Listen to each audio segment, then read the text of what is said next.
Pawan AP బాధ్యతలు షర్మిలకు అప్పజెప్పబోతున్నారు అని చెప్పేసి కాంగ్రెస్ ప్రభుత్వం గతంలోనే చెప్పడం జరిగింది. అండ్ దీనికి సంబంధించి కాంగ్రెస్ ప్రభుత్వంలోకి షర్మిల వెళ్లిపోవడం కూడా జరిగింది.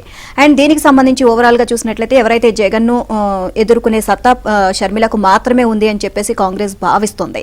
ఈ నేపథ్యంలో ఆమె కోసం చాలా మంది కూడా స్వాగతించారు ఆమె రాకను. అండ్ అంతేకాకుండా గిడుగు రుద్రరాజు ఏపీ పిసిసి అధ్యక్ష పదవి కూడా రాజీనామా చేయడం జరిగింది. సో షర్మిలకు ఇప్పుడు లైన్ క్లియర్ అయినట్లే తెలుస్తోంది. సో ఆయన గతంలో చెప్పడం జరిగింది ఆమె కోసం ఆమెను స్వాగతిస్తున్నాను, ఆమె కోసం ఏ పదవైనా త్యాగం చేయడానికి నేను రెడీగా ఉన్నాను అని చెప్పేసి గిడుగు రుద్రరాజు గతంలోనే చెప్పడం జరిగింది. ఆ విధంగా ఆయన రాజీనామా చేసి మల్లికార్జున ఖర్గేకు రాజీనామా లేఖను సమర్పించడం జరిగింది. నిజమే, 2-3 రోజుల్లో ఒక కీలక పరిణామం ఆంధ్రప్రదేశ్ లో చోటు చేసుకోబోతుంది. దీనికి సంబంధించి ఒక అంతిమంగా దీనికి సంబంధించి ఒక నిర్ణయం అయితే వచ్చే అవకాశాలు ఉన్నట్టుగా తెలుస్తోంది.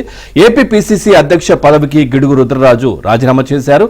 నిన్న పిసిసి అధ్యక్ష పదవికి రాజీనామా చేసిన రుద్రరాజు రాజీనామా లేఖను ఏఐసిసి చీఫ్ మల్లికార్జున ఖర్గేకు అందజేశారు.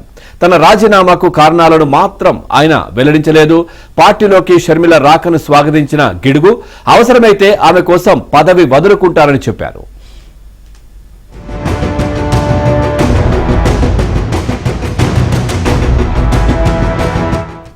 వైఎస్ షర్మిల కాంగ్రెస్ పార్టీలో చేరి చాలా రోజులు అవుతున్నా ఇంకా ఆమెకు బాధ్యతలు అప్పగించే విషయంపై కాంగ్రెస్ హైకమాండ్ ఏ నిర్ణయం తీసుకోలేదు.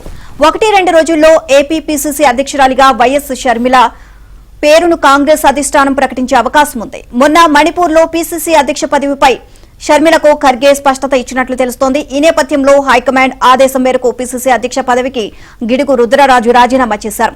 గిడుగు రుద్రరాజు రాజీనామాతో షర్మిలకు మార్గం సుగమమైందే అని తెలుస్తోంది.